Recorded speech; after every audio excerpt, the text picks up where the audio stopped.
నమస్కారం. టీవీ7 న్యూస్ కి స్వాగతం. ముందుగా ముఖ్యాంశాలు.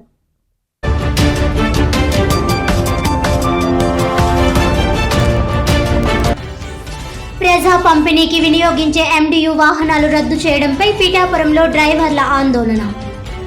25,000 కుటుంబాలు రోడ్డున పడనున్న దృష్ట్యా తక్షణమే ప్రభుత్వ నిర్ణయాన్ని ఉపసంహరించుకోవాలన్న పిఠాపురం మాజీ ఎమ్మెల్యే వంగా గీత.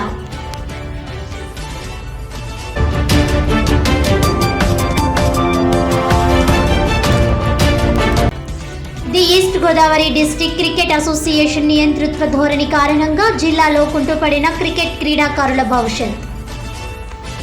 ఆంధ్ర క్రికెట్ అసోసియేషన్ జోక్యం చేసుకుని అసోసియేషన్లో నెలకొన్న అవినీతి అక్రమాలపై విచారణ జరిపించి దోషులపై చర్యలు చేపట్టాలని డిమాండ్.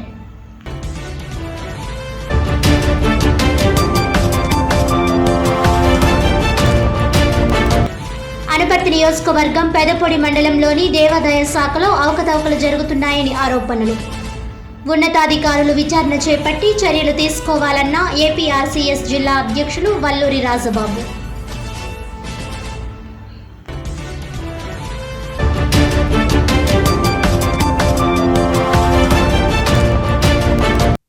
ఇక డీటెయిల్స్ చూస్తే, గత ప్రభుత్వం ప్రజా పంపిణీకి వినియోగించే MDU వాహనాలను కూటమి ప్రభుత్వం తొలగించడంపై డ్రైవర్లు స్థానిక ఉప్పాడ సెంటర్లో వాహనాలు సైరన్ కొడుతూ ఆందోళన నిర్వహించారు.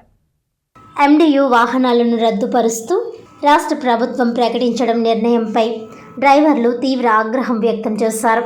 ఈ సందర్భంగా పిఠాపురం వైసీపీ ఇన్ఛార్జ్ మాజీ ఎంపీ వంగా గీత విశ్వనాథ్ ధర్నా చేస్తున్న డ్రైవర్ల వద్దకు వెళ్లి సంఘీభావం తెలిపి డ్రైవర్లతో ఆందోళనలో పాల్గొన్నారు. ఈ సందర్భంగా వంగా గీత మాట్లాడుతూ, జగన్మోహన్ రెడ్డి ప్రభుత్వం ఉద్యోగులకు భద్రత కల్పిస్తే కూటమి ప్రభుత్వం ఏదో వంకతో తొలగించడమే పనిగా పెట్టుకుందన్నారు. MDU వాహనాలు రద్దుపరచడంతో రాష్ట్ర వ్యాప్తంగా 25,000 రేషన్ పంపిణీ వాహనదారుల కుటుంబాలను రోడ్డున పడుతున్నాయని, MDU డ్రైవర్లుగా అధిక శాతం బడుగు బలహీన వర్గాల వారే పనిచేస్తున్నారని, వారి పొట్టకొట్టే విధంగా ప్రభుత్వం తీసుకున్న నిర్ణయం తక్షణం వెనక్కి తీసుకోవాలని డిమాండ్ చేశారు. ఎటువంటి నోటీసులు, ముందస్తు సమాచారం ఇవ్వకుండా వాహనాలను రద్దు చేయడం, తొలగించామంటూ ప్రభుత్వం ప్రకటన చేయడం దారుణమన్నారు.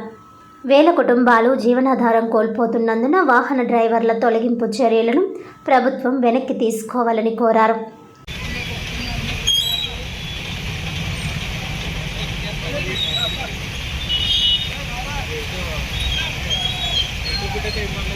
ఆదర్శప్రాయంగా ఉండే విధంగా ప్రజల దగ్గరకే బడుగు బలహీన వర్గాలు ఎవరైతే సుమారు 5.5 లక్షల రేషన్ తీసుకునే కుటుంబాలు ఉన్నాయో వారందరికీ కూడా నేరుగా వారి దగ్గరకే రేషన్ పంపిణీ విధానాన్ని ఒక బృహత్తరమైన మంచి ఆలోచన. దీని ద్వారా ఏంటంటే రేషను ఇంచుమించుగా అందరూ తీసుకోవాలని ఒకటి, సబ్సిడీతో వారికి వెహికల్ ఇచ్చి దాని ద్వారా ఒక అసిస్టెంట్కి అవకాశం ఇచ్చి వారందరూ కూడా ఈ పంపిణీ వ్యవస్థకి చేయడం ద్వారా ఒక మంచి వ్యవస్థని ఏర్పాటు చేయడం జరిగింది. దీని ద్వారా ఇంచుమించుగా ఈ సంవత్సరాలన్నీ కూడా చాలా చక్కగా పంపిణీ వ్యవస్థ కూడా జరిగింది. ఎక్కడా కూడా అక్కడక్కడ ఏ వ్యవస్థలో అయినా చిన్న చిన్న కంప్లైంట్లు ఉంటాయి, కానీ ఈ పంపిణీ వ్యవస్థ ద్వారా ప్రజలందరూ కూడా మెచ్చుకోవడం జరిగింది. మిగతా రాష్ట్రాల్లో కూడా ఇటువంటి పంపిణీ వ్యవస్థ ప్రవేశపెట్టాలనే ఆలోచనలో కూడా ఇతర ప్రభుత్వాలు కూడా రావడం జరిగింది. అటువంటి వ్యవస్థని కొనసాగిస్తూ ఇప్పుడు మరి ఈ ప్రభుత్వము ఈ వ్యవస్థని ఆఫ్ చేయాలని, నిలుపుదల చేయాలని ఆలోచన చేయటం మాత్రం చాలా ప్రజలకి అన్యాయం చేసినట్లే అవుతుంది. ఒకటి, మీకు పేద ప్రజల దగ్గరగా వస్తువులు రేషన్ పంపిణీ చేయడం ఇష్టం లేదా, లేకపోతే మరి ఈ యొక్క నిరుద్యోగ యువతని ఉద్యోగాల నుంచి మరి రోడ్డును పడేసే విధానం ఉంది. కాబట్టి మేమందరం కోరుతూ ఉంటాం, ఎవరైతే రాష్ట్ర వ్యాప్తంగా ఇప్పుడు ఇంచుమించుగా 9,700 వరకు వెహికల్స్ ఉన్నాయని, అదేవిధంగా వీళ్ళ అసిస్టెంట్లు అయితే ఎవరైతే ఆధారపడి ఉన్నారో సుమారు 17,000, 18,000 నుంచి 20,000 కుటుంబాలు కూడా దీని మీద ఆధారపడి ఉన్నాయి.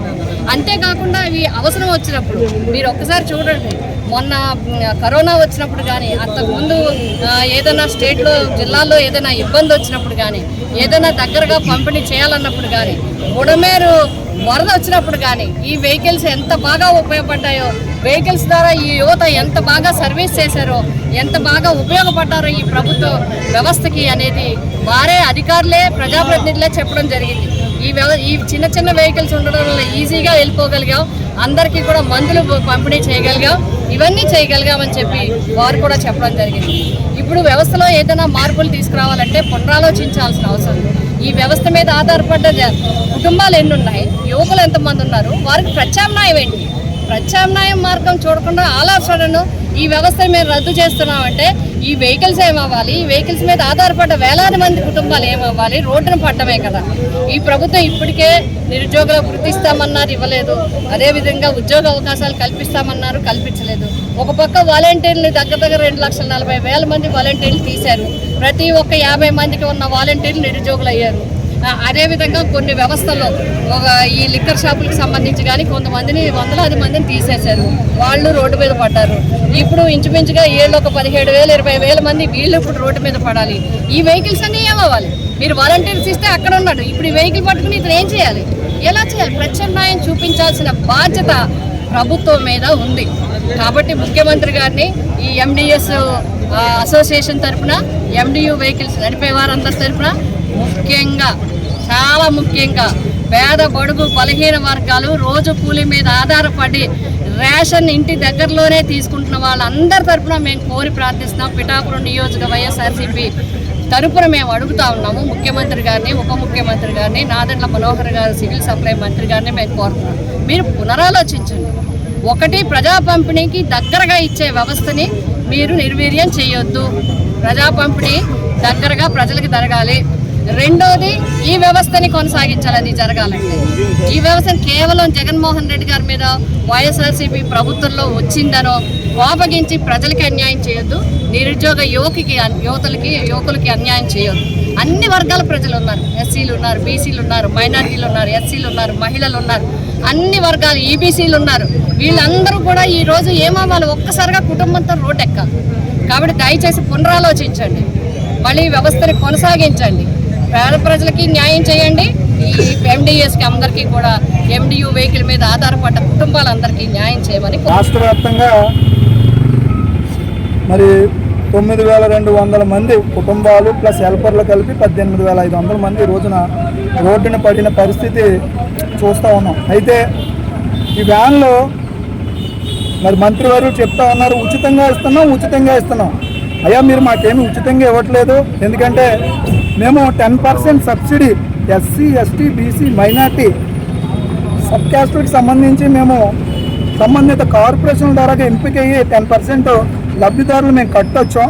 అదేవిధంగా 30% సబ్సిడీ, 90% సబ్సిడీ అని చెప్పి గవర్నమెంట్ మాకు చెప్తూ కేవలం 60% మాకు అమలు చేస్తుంది. మిగతా 30% ఎక్కడికి పోతుందంటే మాకు వచ్చినటువంటి 21,000 శాలరీలో 3,000 రూపాయలు 30% కట్ చేసుకుని 18,000 రూపాయలు మాకిస్తూ గత 4.5 సంవత్సరాల నుంచి ఉన్నటువంటి 30% సబ్సిడీ 3,000 రూపాయల అమౌంట్ గవర్నమెంట్ కట్టవలసిన 60% అమౌంట్ని కలిపి సుమారు 8,879 రూపాయలు ప్రభుత్వం ఈఎంఐ కింద బ్యాంక్ ఆఫ్ బరోడాకి చెల్లిస్తుంది. మీరు మాకు ఎక్కడ ఉచితంగా ఇస్తున్నారు ఈ వ్యాన్లో? గత 4.5 సంవత్సరాల్లో వరదల్లో, ఎండల్లో, అసలు వెహికల్ వెళ్ళనేటువంటి మార్గాల్లో, విజయవాడ ఫ్లడ్లో కానీ, ఇదే పిఠాపురంలో, గొల్లపురంలో కొన్ని ప్రాంతాల్లో వరదల ప్రభావంలో ఉన్నటువంటి గవర్నమెంట్లు మమ్మల్ని ఏ విధంగా ఉపయోగించుకున్నాయన్నది మా అందరికీ తెలుసు, ప్రజలకు తెలుసు.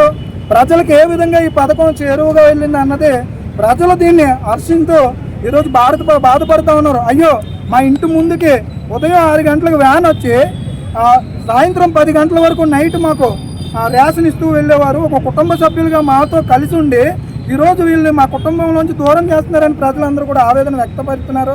మరొకసారి మీరు అందరూ కూడా పునరాలోచన చేసి ప్రజల్లోకి మళ్ళీ స్పీడ్ బ్యాక్ ఇప్పుడు మీరు తీసుకుని మరొకసారి మంత్రి గారు, డిప్యూటీ సీఎం గారు, గౌరవ ముఖ్యమంత్రి చంద్రబాబు నాయుడు గారే నేరుగా వరదల్లో మేము ఏదైతే వరద ప్రభావిత ప్రాంతాల్లో 4 జిల్లాలు మేము స్పందించి వెంటనే అక్కడ ఉన్నటువంటి ప్రజలకు ఫుడ్ సరఫరా చేసినటువంటి మమ్మల్ని మెచ్చుకుని ఇది ప్రజలకు మెచ్చిన పథకం అని చెప్పి మమ్మల్ని గుర్తించి నారా చంద్రబాబు నాయుడు గారు కూడా చెప్పారు. కానీ మా మీద కక్ష ఏంటంటే గత వైసీపీ ప్రభుత్వంలో ఇచ్చారు, వీరు వైసీపీకి అని ముద్ర వేసి కేవలం మంత్రివర్యులు నాదెండ్ల మనోహర్ గారు తీసుకున్నటువంటి ఈ ఆలోచన మంచిది కాదు.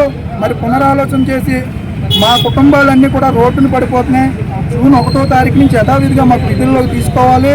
లేదంటే అర్ధాంతరంగా మమ్మల్ని ఇలా వదిలేస్తే మరి రేపు పొద్దున జూన్ 1వ తారీఖు నుంచి స్కూల్ తీస్తారో మా పిల్లలకి మరి చదివించుకున్నటువంటి మరి ఏ విధంగా స్కూల్కి ఫీజులు కట్టుకోవాలి, ఏ విధంగా మరి ఏం చేయాలి, బుక్స్కి సంబంధించి మా జీవనోపాధి ఏంటి, ఏ ప్రభుత్వం అయినా ఉన్నటువంటి వ్యవస్థను మెరుగుపరచాలి, అందులో లోటుపాట్లు దిద్దాలి తప్ప కేవలం ఒక నింద కూడా వేస్తున్నారు.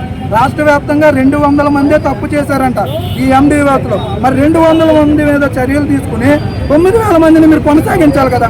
9,000 మంది రాష్ట్ర వ్యాప్తంగా 4.5 సంవత్సరం మెరుగైన మరి ఇంటి వద్దకే రేషన్ చేస్తుంటే మీరెందుకు దొంగలుగా మరి నిధులుగా రాష్ట్ర వ్యాప్తంగా మరి డీలర్లు ఏదైతే ఉన్నారో డీలర్ షాపులు ఎన్ని వేల కేసులు ఉన్నాయి మరి మీరు లెక్క కూడా చెప్పవలసిన అవసరం ఉంది. మరి అది గమనించలేదు మీరు. ఇంకోటి కూడా నిన్న ప్రెస్ మీట్ పెట్టి 1వ తారీఖు నుంచి పండగ వాతావరణంలో రేషన్ షాపుల్లో మరి మేము రేషన్ ఇస్తాం అని చెప్పి మా రేషన్ షాపుల ధరగానే మంత్రి గారు చెప్తున్నారంటే మరి మంత్రి గారు ఏ విధంగా ఆలోచన చేసి కక్షపూరితంగా ఉన్నారన్నది కేవలం జగన్మోహన్ రెడ్డి గారు నాయకుల మీద ఉన్నటువంటి కక్ష సాధింపులు, బడుగు బలహీన వర్గాలైనటువంటి మమ్మల్ని మా పొట్టలు కొట్టద్దు, దయచేసి ఆలోచించి మమ్మల్ని విధుల్లోకి తీసుకోవాలని కోరుకుంటున్నాం. యాదాల అప్పలరాజు, పిఠాపురం మండలం నరసింహపురం గ్రామం మాది. పిఠాపురం మండలం రోడ్లో ఎండియూ వ్యవస్థలో నేను సెక్రటరీగా పనిచేస్తున్నాను. ఈ ఎండి వ్యవస్థ వచ్చి సుమారుగా 5 సంవత్సరాలు అవుతుంది. గత ప్రభుత్వం రేషను రాష్ట్రంలో నుండి ప్రజలు రేషన్ తీసుకునే క్రమంలో కోట దగ్గరికి వెళ్ళి చాలామంది ఇబ్బంది పడుతున్నారనే ఉద్దేశంతో ప్రజల వద్దరికే డోర్ డెలివరీ రేషన్ చేయాలనే ఉద్దేశంతో సుమారుగా 9,260 వెహికల్స్ని గవర్నమెంట్ ప్రవేశపెట్టడం జరిగింది. ఆ క్రమంలో మమ్మల్ని అందరం కూడా ఈ రేషన్ డోర్ డెలివరీ చేసే క్రమంలో మమ్మల్ని నిరుద్యోగంతో బాధపడుతుంటే మాకు అందరికీ కూడా ఉద్యోగాన్ని కల్పించింది. ఎండియూలుగా ప్రభుత్వం మమ్మల్ని ప్రమోట్ చేసింది. గత 5 సంవత్సరాలుగా మేము ఈ యొక్క వ్యవస్థలో ప్రభుత్వం ఏ ఉద్దేశంతో అయితే పథకాన్ని ప్రవేశపెట్టిందో 100కి 100% దాన్ని మేము రీచ్ అవుతూ గతంలో కన్నా ఈ యొక్క రేషన్ పర్సంటేజ్ని పెంచుతూ మేము చక్కగా పనిచేస్తున్నాం. ఈ క్రమంలో మేము ఈ వెహికల్ మీద ఆధారపడి ఉన్నాం. అయితే ఈ ప్రభుత్వం వచ్చిన తర్వాత మా మీద కొన్ని అపోహలు కల్పించి లేదా రాజకీయ ముద్ర వేసి అలాగే గవర్నమెంట్ ఈ యొక్క దీన్ని భారంగా భావిస్తుందనే ఉద్దేశంతో మమ్మల్ని తొలగించడం మన 20వ తారీఖు సాయంత్రం మన మంత్రి గారు దీన్ని రద్దు చేసే